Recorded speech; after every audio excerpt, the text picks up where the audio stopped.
Terry Barber is a best-selling author and founder of Lighthouse Catholic Media. Jesse Romero is a retired law enforcement officer, a former kickboxing champion with a master's degree in theology. And together, they share a passion for evangelization and PhDs in common sense.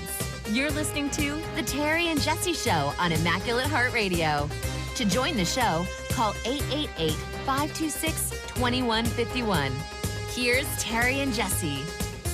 Welcome. This is The Terry and Jesse Show. Jesse's out of town today, flying out to California. I have my good friend, Dr. Ed Mazza. If you haven't heard Dr. Mazza speak here at The Terry and Jesse Show, you ain't heard nothing yet, because I want you to hear what we're going to talk about. So pour yourself a cup of coffee, relax, unless you're driving, hang in there in the driving. But I just think this hour of power is going to be so powerful for you because, number one, we're going to talk about one of the greatest saints in the history of the Catholic Church. That's not me saying it. That's the Pope saying it. Number two, I'm going to give you a story about St. Pope John Paul II and Cardinal Ratzinger back in 1988. That's going to blow you away. And you're going to say, wow, I never heard that before. What an inspiration those two are. Yeah, wait till I tell you. That's going to come a little later. But at this time, I'd like to welcome my good friend, Dr. Ed Mazza from the University of Azusa Pacific in Azusa, California, and he teaches history there. Dr. Mazza, welcome to the Terry and Jesse Show again. Oh, great to be with you, Terry. Well, we're happy to have you because this is really something that's close to your heart and my heart, and that is the life of St. Thomas and his teachings. And I just want to bring something up to people. Over the years, after almost 40 years, I've been forming Catholics with good, solid Catholic teachings from Bishop Sheen to Thomas Aquinas to you name it, all the good people in the church that can help you understand your faith and live it. And today, we're going to talk about St. Thomas because his feast day is coming up on the 28th, and we're going to ask the question, can St. Thomas Aquinas' teachings help us today in 2017? My answer is absolutely, and I'm going to tell you before I throw this back to Dr. Mazza that I do these interviews, everyone, with what they call legacy of love and devotion. People want to tell their story of their love for Jesus and then pass it on to their future generations. Well, last year I had a priest, Jesuit priest, friend of mine. He lived with me for a while. He's elderly now, and he has a story of how he came and was ordained in the 1960s, and he was up in a very liberal college up in Northern California. And it was Berkeley. I'll just say it was Berkeley, where right after the council, everybody went wild. And we all know this, but he's going to tell his story of how St. Thomas Aquinas helped him come back to the church teachings. And Father Joe Fessio definitely played a big role. But I interviewed him, and when you hear the story of what he went through and how he came all the way back to his faith in orthodoxy, meaning true teachings of the church, it's amazing. I'm going to give 2 copies away. And also, I have the Apologetics of St. Thomas Aquinas. When you hear about this saint, you're going to want to get the 6 CDs from Mark McNeil, a former pastor, Assemblies of God Church, and he became a Catholic. Thomas Aquinas had a lot of role in bringing him into the church. So today, in this hour, we're going to talk about why St. Thomas is important. But before I do that, Dr. Mazza, can you tell our listeners a little background on the life of St. Thomas Aquinas, a doctor of the church? Thomas was from Italy. He lived 750 years ago. He was in his prime. And he actually came from an aristocratic family. And the way the church was at that time, there was a certain level of corruption and wealth and affluence. And his parents basically expected that if he went into the church, he could become the abbot of the most famous monastery in all of Europe, the abbot of Monte Cassino, which was hundreds of years earlier had been established by St. Benedict. But instead of choosing a comfortable, almost worldly life for himself, Thomas wanted to join, I guess the equivalent would be, years ago people wanted to join the Peace Corps, but basically he wanted to join the Dominican order, the Order of Friars Preachers. And what was spectacular about St. Dominic's order is that they had embraced poverty and they embraced preaching. And there was a crisis in the church 700 years ago. There wasn't enough preaching going on, and there wasn't enough. The churchmen, the bishops, were living too wealthily. Mm-hmm. And so at the exactly 800 years ago, at the Fourth Lateran Council, Pope Innocent III initiated a series of reforms. And then after he died, the new pope, basically this next month is the 800th anniversary of the Dominican order. And what these Dominicans would do is they'd go out to the cities and the towns barefoot, riding on a donkey. And the people loved them, and the people heard the word of God. So Thomas wanted to do that. Unfortunately, his parents were a stumbling block to his vocation. Do you know what they did? Oh, tell us this story. It's phenomenal, everybody. Go ahead, Dr. Mazza. It's a great story. Yeah, well, you know, if you think you've got family problems, listen to this. Yeah. When his family learned that he was going to reject the aristocratic life to embrace this the Christ of apostolic poverty, his brothers basically locked him in a family castle, and then they threw in a prostitute to try to convince him not to go ahead with his vocation. Yeah, unbelievable. But as the story goes, Thomas he picked up a firebrand from the fireplace and chased her out, essentially. Yes. And so he did in fact join the order, and right away they recognized that this guy was a genius. I mean, listeners have to know, whether you're Catholic or non-Catholic, St. Thomas Aquinas is one of the top 5 geniuses that ever walked planet Earth. Amen. Okay. You might want to think of him in a certain sense. Those people that are maybe not as religious as others might want to see him as a kind of a Sherlock Holmes in terms of reason and deduction. Yeah. Very calm but anyway, long story short, he studied under Albert the Great. Right. And the reason why he's called the Great, Saint Albert, is because he was the greatest teacher at that time. And so sometimes students even outshine their teachers. But he was a very, very shy kid in class. He was kind of fat, and he was kind of quiet. And so his classmates, as charitable people always are, they started calling him the dumb ox. That's right. And when Albert got wind of this, he said, "You call him the dumb ox, but I tell you, one day this dumb ox will bellow so loud the whole world will hear him." Oh, my gosh. Prophetic.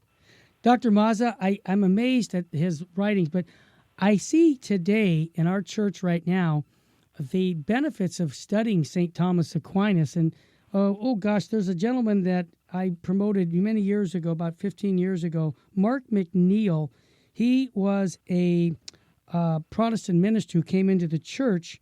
Oh gosh, it was back in 1999, and he immediately started teaching in parishes and teaching at Catholic colleges the theology of Thomas Aquinas. And I really believe if people want to understand and think clearly today, it would be, for clarity purposes, go to get this series of Mark McNeil's CDs called The Apologetics, the defense of the faith of St. Thomas Aquinas. He breaks it down so that Joe Sixpack can understand it, because I believe theologians can study Thomas and get really into it, but even guys like me, who married with no degree, no formal teaching, you'll love this set, and you can get the first CD for free. I'll give you 2 copies, or you can get the set at a very discounted rate. Call 877-526-2151. And also, I mentioned earlier, if you missed it, Father Phil Chavez is a Jesuit priest friend of mine, and he had an amazing story of how Thomas Aquinas affected him. He was in a very progressive state when he was ordained in the late 60s,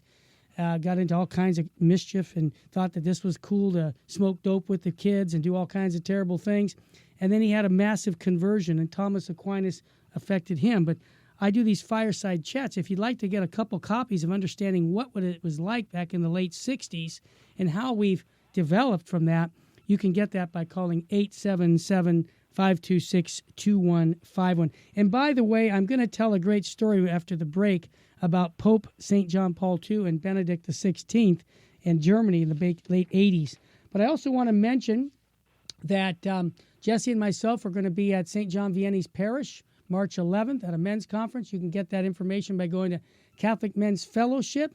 Also, Dr. Scott Hahn will be in town in San Diego later this month. Go to St. John Paul II, the Great University. That's another big event. And don't forget, everybody, the Spiritual Warfare Conference. I've been taking registrations myself in the middle of the night, people wanting to come. That's with Jess Romero, Father John Struso, David Arias, he was a former Satanist as a young man. He's in his early 20s, but then he converted back to the Catholic faith. His story is phenomenal, and I would encourage you to call 877-526-2151 to get the a registration, or go online to catholicrc.org. We're going to take a quick break, but I just want to remind you that we're talking about St. Thomas Aquinas, a doctor of the church, and how his teachings can help us today in 2017. I have Dr. Ed Mazza. He's a professor of history at Azusa Pacific University in Azusa. So this is the time frame where he's studied literally hundreds of hours in history of that time. So you're going to learn a lot about Thomas Aquinas, and you'll learn a lot by how he is teaching something that can help us today. As a matter of fact, I'll quote a saint who loved St. Thomas Aquinas, St. Maximilian Kolbe, who died in 1941 in Auschwitz. He says, and this is very Thomistic in the sense of what he says, the most deadly poison of our time is indifference. And this happens although the praise of God should know no limit. Let us strive, therefore, to praise him to the greatest extent of our powers. See, that's a Thomas Aquinas approach to life. And again, I really want to encourage you to get the apologetic set so that you'll be formed in the faith by Mark McNeil, called The Apologetics of St. Thomas Aquinas. If you just can get the first CD for free, I'll give you 2 copies, or get the whole set. See how Thomas can change your life, and so that you can really think clearly in the church today. Call 877-526-2151. When I come back, I'm going to give you a story about St. Pope John Paul II and Benedict XVI that you're going to want to tell your kids in the morning. We'll be right back after a short break.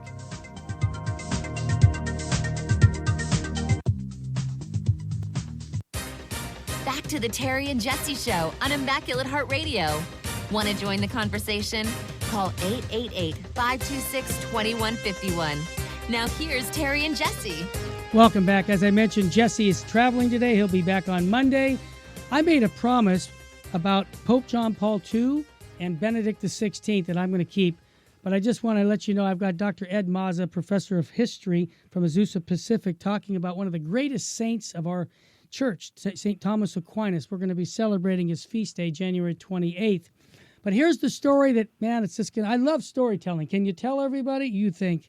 In 1988, shortly after Pope John Paul II returned from a visit from Berlin, Germany, this particular guard, he's a Swiss guard telling the story, he said, I was standing outside a private apartment when the future Pope Benedict XVI, Cardinal Joseph Ratzinger, stopped for a visit to meet the Holy Father. The Cardinal had been with the Pope in Berlin, where less than friendly crowds greeted them. Really? Yeah, you think? Activists, does this sound familiar? Activists staged huge protests and threw eggs and tomatoes at the Pope-mobile as it drove by. I'm sure you forgot about that. I'm sure they didn't. While Cardinal Ratzinger waited for admittance to the room, I began to chat with him. He's a gentle man, but shy and friendly and sincere. That particular day, I was curious about the reception Berlin had given the two and asked what it was like to be attacked by them. I asked Pope Benedict XVI, future Cardinal Ratzinger, doesn't it bother you to have eggs and tomatoes thrown at you? Doesn't it hurt your feelings, I asked? Cardinal Ratzinger smiled in his gentle way and explained, no, because what they were throwing, they're not throwing at Karol Wojtyla and Joseph Ratzinger. If the two of us had never been involved in Christ's message, they wouldn't be throwing anything at us. The tomatoes, the insults are intended for what we stand for and what we proclaim. It is our Christian faith, which has been handed down to us through the centuries. We cannot change it because it's difficult to live up to or it doesn't fit the current cultural trends. We should proclaim it in love, but it is not ours to change. If that's not inspirational, I'm going to poke you with a pin and you probably won't bleed. I'm also going to quote another saint, Blessed Titus. He says, he who wants to win the world for Christ must have the courage to come in conflict with it. And we're talking about Thomas Aquinas, and I'll tell you right now, that's one of the greatest saints of our church, and I've got Dr. Ed Mazza with me talking about the life of St. Thomas Aquinas. Dr. Mazza, can you tell our listeners, Mom and Dad, why St. Thomas Aquinas is important for the church today in 2017? Thomas is the doctor of common sense, and today, common sense is rather uncommon. Amen. I'll give you two practical examples, okay? Sure. From American life. Yeah. So, during the recent presidential election, the WikiLeaks revealed that the Clinton campaign people were mocking traditional Catholicism and making fun of what they call Thomism and subsidiarity, and they said nobody knows what the hell they're talking about. So there is this sort of animus against Thomas, if you will, and traditional teaching. So Thomas Aquinas is associated, even by the Church's enemies, right? Absolutely. With traditional Catholic teaching. Sure. So that's the first hint, that if you stay close to Thomas, you won't veer very far from traditional Catholic teaching. In fact, one more thing, Pope Leo XIII, at the end of the 19th century, issued a decree saying that all these seminaries should give their seminarians an education in not just any philosophy, but in the philosophy of St. Thomas Aquinas, which for short we call Thomism. Now, let me unpack that a little bit, because not everybody might know what philosophy is. Yeah. God has given us two paths to the truth. And the first path is using our God-given intellect, our God-given reason, right, which is an aspect of our soul. And the other way that we find out truth is when God supernaturally reveals it to us, right? Right. So reason is the use, when we use our reason to find out the truth, we call that philosophy, which means love of wisdom, love of truth. On the other hand, when we do philosophy, when we do what's called theology, we're employing what God has revealed to us, which some truths like the Holy Trinity we couldn't figure out just using our reason alone. You see, right? And this is where Saint Thomas comes in, because he was a great proponent of reason and or in truth, objective truth, right? Sure. Because in the world that we live in, right, there is the truth that's out there, the objective truth, and then there's my subjective experience of it, if you will. Excellent right? point. Yes, explain that, because that's what we're up against right now. Go ahead. Yeah, well, see, what we're up against in the world, especially in the last 50 years, my truth, is people want to see everything subjectively. Yep. Exactly. Yep. Like, if I've got my truth, you've got your truth, and who are you to judge me, right? Who are you to you nailed it. Attack me? Right. But let me tell you, if relativism, moral relativism, subjectivism, has been going on even within the church. There's been a temptation in the seminaries and in the parishes, and this temptation has been acted on far too often, to take faith and subjectify it, to sort of personalize it and talk about experience and emotions, rather than talking about the objective experience of something. Okay? I got you. Maybe a concrete example might help folks. Sure. So let's take something like marriage. Right, there's probably thousands of married people that are listening to this show right now, right? Sure. What is marriage? Well, according to St. Thomas Aquinas, and the traditional teaching of the Church, is that reason, not even the Church, but reason tells us that the primary end of marriage is the procreation of children and the mutual support of the husband and the wife that goes with that, right? Sure. Now, that's the objective way of looking at it. Now, someone might criticize this position and say, well, when two people meet and they fall in love, that's not necessarily the first thing that's on their mind, or even when they are exchanging their marriage vows or whatever, right?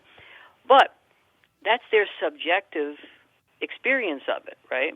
Sure. And there's nothing wrong with their subjective experience of it. But which of the two approaches gets you closer to the truth of the actual thing?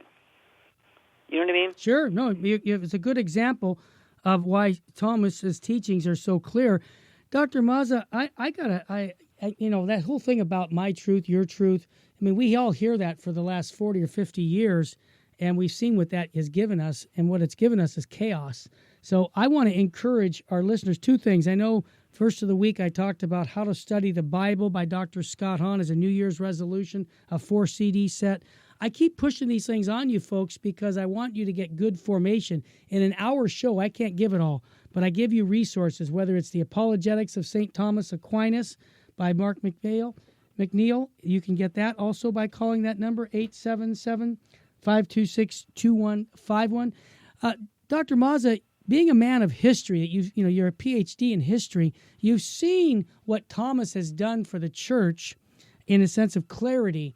I just want to ask a question about what Blessed Paul VI said back in 1965. He did a document right at the end of the council on the Eucharist called Mysterium Fidei, and he said, don't let anyone take away the language that the church has about the Eucharist. And that language is that we believe that the body, blood, soul, and divinity of Jesus Christ is the Eucharist. And the way Thomas taught it and the way Pope Paul VI said is that Jesus is, in the appearance of bread and wine, it's Jesus Christ. It's no longer bread and wine. And today, Dr. Mazza, I still hear Catholics not having a clear set on that. Oh, yeah, I took the bread, I took the wine. Jesus is in the bread and the wine. No, that's not Catholic teaching under the appearance. So my question to you is, when we come back from this break, is I want to ask you what your take is on why Thomas's teachings are so critical for the church because of his clarity, the way he taught. I want to ask you for some more examples of why Thomas is important for us today here in the church in 2017. I just want to remind everybody, Jesse's out of town. He'll be back on Monday. My guest is Dr. Ed Mazza from the Azusa Pacific College. It's a Protestant college, and they let Dr. Mazza, an on-fire Catholic, teach there, so I want to say kudos. I've been at the college. It's a beautiful school, and it's a great ecumenical outreach that Dr. Mazza can teach there. You're also, just to be aware that the Sacred Heart Chapel is going to have the Spiritual Warfare Conference coming up February 25th. Father John Struso will be there. He's been a priest 51 years. He's been in deliverance for over 30. Jess Romero will be there giving new talks on spiritual warfare. And my friend now, David Arias, who we've had on the radio, he was a former Satanist as a young man, and he has a massive conversion story that should help you in understanding spiritual warfare. So if you want to go to that conference, call 877-526-2151. And also, I'm going to be at the parish in Azusa tonight, St. Francis of Rome, at 7 p.m. to give a talk in the hall. So I'd love to see you there. And if you'd like to have me come to your parish to fire up the troops on evangelization, I'd be honored to come. The way you get a hold of me, it's simple. Anybody who ever calls 877-526-2151 after hours, they get me on my cell phone. And I'm always honored to chat with all of you because I want to see you get to heaven. And the best way to get there is have great love for Jesus. And like I say, How to Study the Bible, our family heirloom by Dr. Scott Hahn. What a great way to say, I'm going to study the Bible, and Scott Hahn will help me do that. Call 877-526-2151. And if you want Father Phil Krause's CD about how he came back to the church after becoming really progressive after the council, it's a great interview with me. You'll get 2 copies. Call 877-526-2151. More in a moment.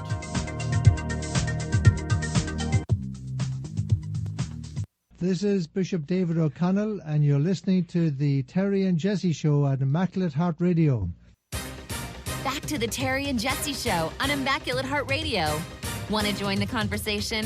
Call 888-526-2151. Now here's Terry and Jesse. Welcome back. I always say I'm too blessed to be stressed, too anointed to be disappointed, and if hope was money, I'd be a billionaire. I have my good friend Dr. Ed Mazza here joining me because Jess is out of town. He'll be back on Monday. And we're talking about one of the greatest saints of the entire church, a doctor of the church, the angelic doctor, St. Thomas Aquinas. His feast day is coming up on the 28th of January, and I thought it would be good to chat for the whole hour about the benefits of studying St. Thomas. And Dr. Ed Mazza is a history professor, and he knows well what the effects of St. Thomas has had on the church, so positive effects. Dr. Mazza, could you tell our audience another story of how St. Thomas Aquinas has even affected, I'll even say, our Protestant brothers? Well, a great example would be the fact, that on Monday most people are off. It's a holiday here in the United States because it's Dr. Martin Luther King Jr.'s birthday that we're celebrating. And, of course, he's considered the greatest civil rights leader in U.S. history. Sure. Well, it's interesting. In his letter from a Birmingham jail, when he was asked, what's your definition of a unjust law? And he said, an unjust law is a law made by men that goes against the law of God. Yeah, I agree with St. Thomas Aquinas on that. That's where I get my definition. That's amazing that's a fact. I always think of Dr. Martin Luther King's statement saying, a time comes when silence is betrayal. And I say that because he had a lot of great things to say, and I love that he quoted St. Thomas Aquinas. If you folks have a question to ask Dr. Mazza about the history of St. Thomas Aquinas and what he had done for the church and why it's important, you're welcome to call us toll-free at 888-526-2151. That's 888-526-2151. Dr. Mazza, I have my friend, Father Krause, who was a Jesuit, who told me that Thomas Aquinas really helped him come back to right teaching because he had been ordained a priest in the late 60s, and I interviewed him for almost an hour here to talk about his walk back into the church of, what I call orthodoxy, right teachings, because he just presumed that all the crazy things that the people were doing up there, smoking marijuana, doing all these immoral things, he just thought it was, I'm just with them. It's cool. It's all cool. And then he had a massive conversion in the 80s, and Thomas Aquinas helped him clearly teach and understand what the church teaches so clearly. My question to you is, do you see St. Thomas's teachings helping some of the ambiguity that we have in the church today, or do you think that it wouldn't help? That's my question. Oh, most definitely Thomas can come to our rescue. Mm-hmm. Pope St. John Paul II, back, more than 20 years ago, in his encyclical, The Splendor of the Truth, said something, and this is a little controversial, but he said it straight. He said, quote, "We need now more than ever to have the courage to look the truth in the eye and to call things by their proper name without yielding to convenient compromises or to the temptation of self-deception." So that really, hits it between the eyes there. Wow. That sounds like, Ed, I just got to interrupt you. That sounds like a St. Athanasius saying from the 4th century. He said that, was that in his Veritatis Splendor document? When did he? Oh, you know what? I misspoke. Okay. That was in his Evangelium Vitae. That's right, on life. Document, on life. Okay. The Gospel of Life. Yes. But they were written around the same time, and this really, what the average man, the average woman on the street might be asking, how does this relate to me, right? Great question. Every human being on planet Earth is called to love, right? Mm-hmm. When we go before the dread judgment seat of God one day, he's going to say, I was naked, and did you clothe me? Right? I was hungry, did you feed me? I was thirsty. Mm-hmm. And if you haven't done those things, he's going to say, get ye into the everlasting fire that was created for the devil and his angels, right? His fallen angels. Right.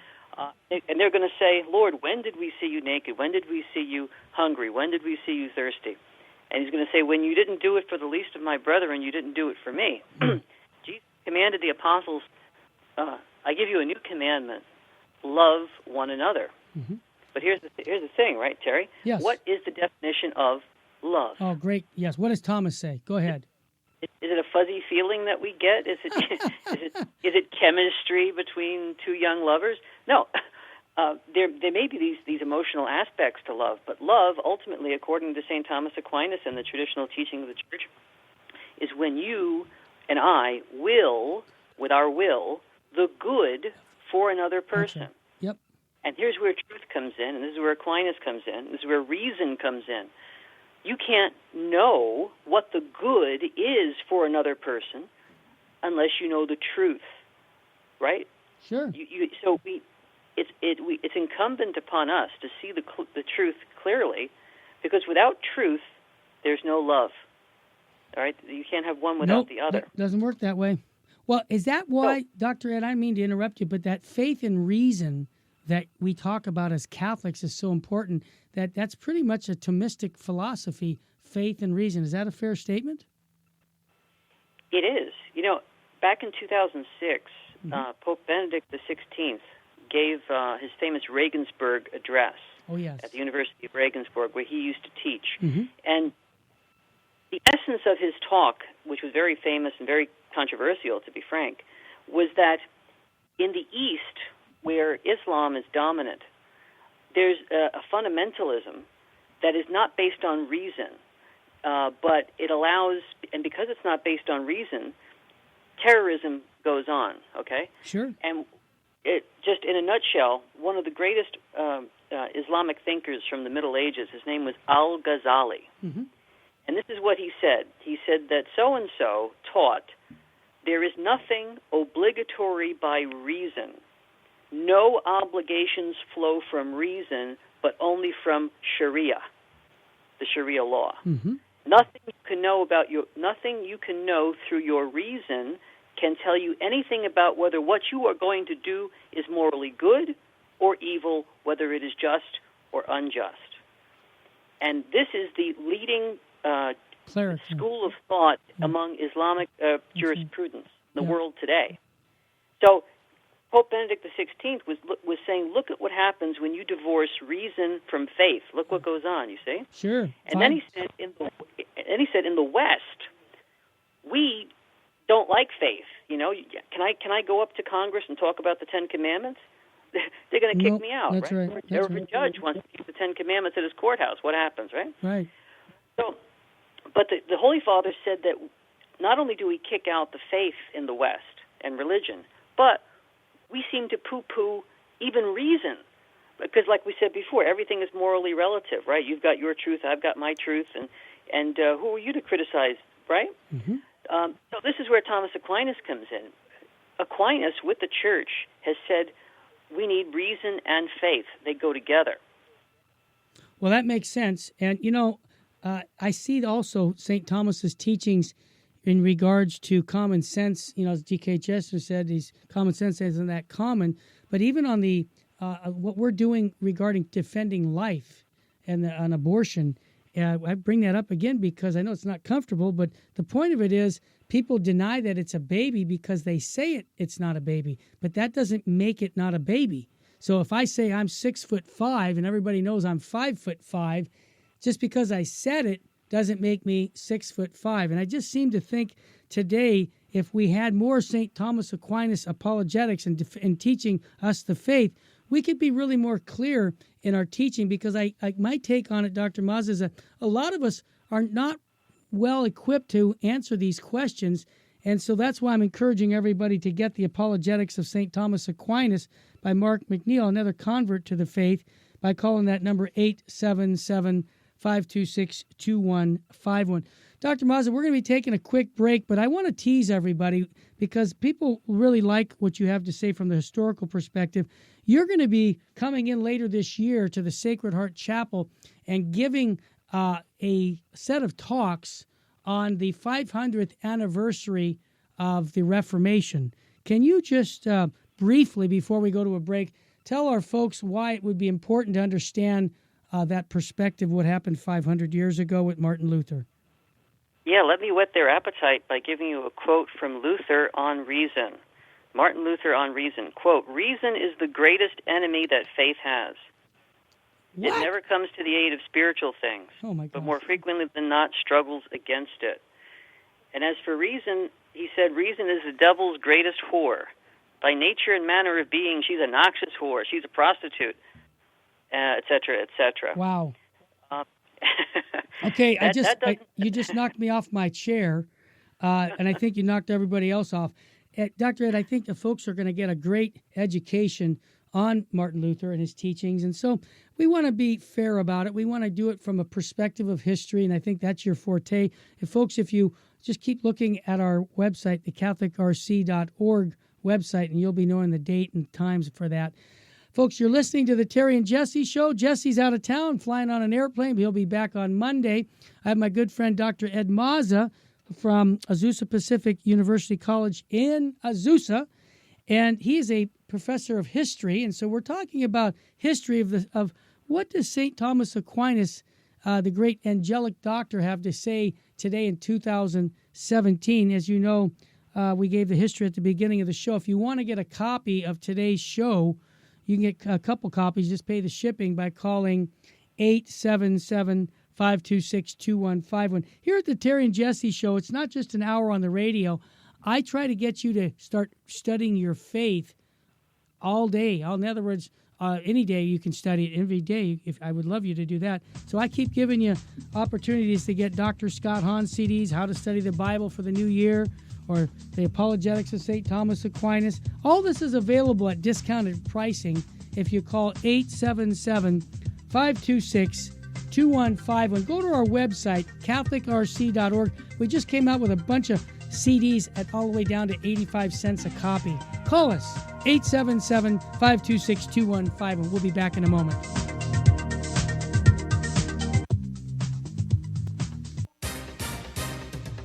This is Dr. Scott Hahn, and you are listening to the Terry and Jesse Show on Immaculate Heart Radio. Welcome back. We're talking about the greatest saint of our time, actually of the church, in my humble opinion, St. Thomas Aquinas, for the whole hour. He was born in 1225. He died in 1274. And why I'm talking about St. Thomas is I'm convinced that his teachings, his clarity, I mean, Dr. Hahn taught me so much Thomas Aquinas and his apologetics. I mean, it's so important that we study St. Thomas. But I want to ask an expert, Dr. Ed Mazza of history, the question for mom and dad today. We have our children. Some of us, we have kids that are in their 20s and 30s. Some of them are younger. Many of them are being exposed to error of our time. In other words, they're just thinking to react to things, but have no real good, solid arguments in the sense of defense of their faith.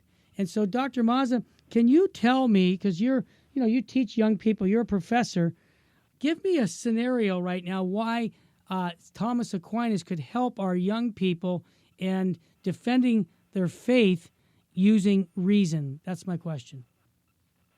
Millions of parents send their children to colleges and university across the country, and 4 years later, most of them, the overwhelming majority of them, have lost whatever faith they had. Yeah. Part of that has to do with militant atheism and sort of this new scientism. And the problem is this is the dilemma that we all have, especially young people. Science tries to prove things based off of observation, right? You use your five senses to do experiments. And therefore, it's unscientific to believe in the Loch Ness Monster, the Tooth Fairy, Bigfoot, that kind of thing, sure. Right? Santa Claus. But wait a minute, we can't observe God or do an experiment to show God with our five senses. That means that if that's the only way to truth, if the only way to truth is through our sense knowledge, our bodily knowledge, right, from our senses to our brain, we're in a lot of trouble, because that means that God is in the same category with UFOs and the Tooth Fairy, right? Well said. So parents need to have their kids either take specific courses on Thomas Aquinas or Aristotelian philosophy, sure, or to get good Catholic books on the subject. Mm-hmm. So let me actually, while I have the thought, let me mention the books, and then I'll finish my thought. You bet. Author Peter Kreeft, Kreeft, would be a good resource to get Aquinas' thoughts in sort of a digestible fashion. Yep, I've got it. Good book. Those who want to get to know Thomas better personally might want to read a very charming biography by G.K. Chesterton, St. Thomas Aquinas, The Dumb Ox. Yes. But here's the solution. God is not just a matter of faith. He's a matter of fact. And here's where Aquinas comes in. This is why it's so important that people recognize that we do have the ability to reason, and that reason can teach us truth, right? Thomas used the ancient philosopher Aristotle to prove that God is a fact, and he has 5 rational proofs. Mm-hmm. They're not scientific proofs, they're rational proofs. You Right. use your intellect to demonstrate it. Mm-hmm. In fact, I could do it in a couple of sentences, Let's do hopefully. it. Yeah, do it. It's All right. important. You and I, right? Sure. 80 years ago, did we exist? No, we did not. No, we did not, right? So if you've got a birthday, or if you got a day when you were conceived, you didn't exist before that, right? That's No. correct. All right. The universe, did it have a beginning? Yeah, astronomers can tell us that the universe began, maybe 12 billion years ago. Well, then, what was it before that? Nothing. I love it. Right? Common sense. Now, yeah. If there was now, Thomas Aquinas argues, if there was ever a time when there was just nothing, there would still be nothing. Profound. Because something cannot come from nothing, can it? Last time I looked, yep, that's right. So there can't. So the only way to explain the existence of something, since there wasn't a time when there was nothing, is that there must exist a being that cannot not exist. Or to put it another way, there must be a being that must exist, that must be, which is being itself. Right? Yep, makes sense. Now, did I invoke the Bible at all? No, you did not. No. But I could have, and Aquinas does as well, because when God revealed himself to Moses, right, when Moses went to Mount Sinai and saw the burning bush, and he said, and he told the Lord, I'm going to go back to the Israelites and try to free them from Egypt, but they're going to ask me, okay, Moshe, you talk to God, what's his name? I'm from Brooklyn, and Brooklyn Jews talk this way. I could tell. Right? Yes, that was cute. Well, they knew him as the God of Abraham, the God of Isaac, the God of Jacob, right? Mm-hmm. But they didn't know his name. All right, so if you're so smart, you talk to God, what's his name? And so God told Moses what to say. And he said, tell them that I am who am sent you. That's theology, right? That's certainly revealed is. religion. That's Yep. theology. And what does the theology do? It matches up with ancient Greek philosophy, that there must be a being that cannot not exist. Otherwise, we can't explain existence as it is. See, this is how we can reach the young people to realize that there is a grounding for reality, that God really does exist. He's not just a fable. And again, like I said before, we can't love properly if we don't know the truth. And as Martin Luther King said, you can't have justice and peace between the different races, right, unless you believe in the same definition of truth as St. Thomas Aquinas. Well said, Dr. Mazza. And again, I want to remind everybody, the Apologetics of Thomas Aquinas with Mark McNeil. Again, Mark was a former Assembly of God church pastor, convert to the Catholic faith, and he's been teaching the Apologetics of Thomas Aquinas. Let me give you a couple things you're going to learn. The connection between Aristotle and St. Thomas that Dr. Mazza just mentioned, how to answer 2 basic ancient errors about the nature of change, how to truly understand the merits of false positions can help you defend the truth, how to defend the truth about creation, especially human nature, supernatural revelation, and the nature of the church. I just think I could continue on and on, but Mark McNeil covers all this. It's about 7 CDs, but like I mentioned to you, you're going to get the first one for free. Just pay the shipping, 6 CD set, and if you get the set, it's discounted. You can call 877-526-2151. And at the same time, all week I've been saying, this is the new year. What New Year's resolution are you going to do? To lose weight? Okay, that's okay. I'll give you a better one. Study the Barry, I've got Bible. a great story I can share with you. Go ahead. All ears. At the end of his life, St. Thomas Aquinas had written more than 10 million words. Wow. Is this microphone on? Wow, 10 million words. Oh, my goodness. Without the benefit of a laptop or whatever. Right? And he had a mystical experience. What does mystical experience mean? When you experience God directly, without your senses and without reason even. Sure. It's something supernatural. And one of the brothers saw him and witnessed this. He didn't realize he was being watched. And Jesus himself spoke to Thomas and said, get this, Thomas, thou hast spoken well of me. What reward would you have? And Thomas answered a very wise answer. He said, "You, Lord, I want you." And you know how, as much as I compared Thomas Aquinas to, this Sherlock Holmes sort of rational type person, he was on fire. He was a mystic. He was in love with Jesus. And where do we see this? Especially in his Eucharistic hymns.